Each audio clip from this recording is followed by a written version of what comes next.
بسم اللہ الرحمن الرحیم۔ محترم دوستو، السلام علیکم ورحمۃ اللہ وبرکاتہ۔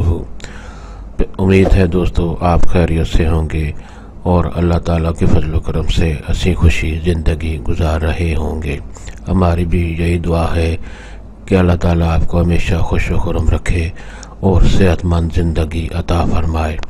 دوستو، آج کا جو وظیفہ ہے یہ قرآنی سورہ مبارکہ ہے، قرآنی وظیفہ ہے اور اس کے بہت سے فضائل ہیں۔ دوستو، آج کا وظیفہ اور طریقہ جاننے سے پہلے آپ یہ چینل سبسکرائب کر لیں تاکہ آئندہ بھی آپ کو ایسے آسان بابرکت اور بڑے فضائل والے وظائف ملتے رہیں۔ دوستو، آج کا جو وظیفہ ہے اس کے کرنے کی اجازت عام ہے، ہر کسی کو یہ اجازت عام ہے، ہر کوئی یہ وظیفہ کر سکتا ہے اور اس کے کرنے کے لیے کسی سے اجازت لینے کی ضرورت نہیں پڑتی۔ دوستو، آج کا جو وظیفہ ہے یہ سورہ مبارکہ قرآن پاک کی سورۃ الواقعہ ہے۔ سورۃ الواقعہ 27ویں سپارے میں یہ سورہ مبارکہ آتی ہے، الواقعہ۔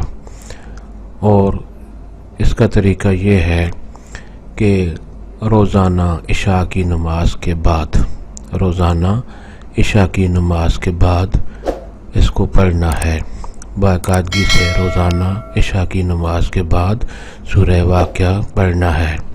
اس کا فائدہ یہ ہے کہ کوئی بھی شخص یہ عمل روزانہ کرے گا تو اللہ تعالیٰ کے فضل و کرم سے کبھی بھوکا نہ ہوگا، کبھی وہ تنگ دست بھوک کا شکار نہیں ہوگا اور کبھی غربت تنگی اس پر نہیں آئے گی، اور اس عمل کی برکت سے اللہ تعالیٰ غیب سے اس کو روزی عطا فرمائے گا۔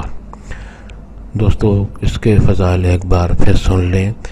عشاء کی نماز کے بعد روزانہ سورۃ الواقعہ پڑھنے والا شخص کبھی بھوکا نہیں رہے گا اور اس کو غیب سے روزی عطا ہوگی اور کبھی کسی تنگی اور غربت کا شکار نہیں ہوگا انشاءاللہ۔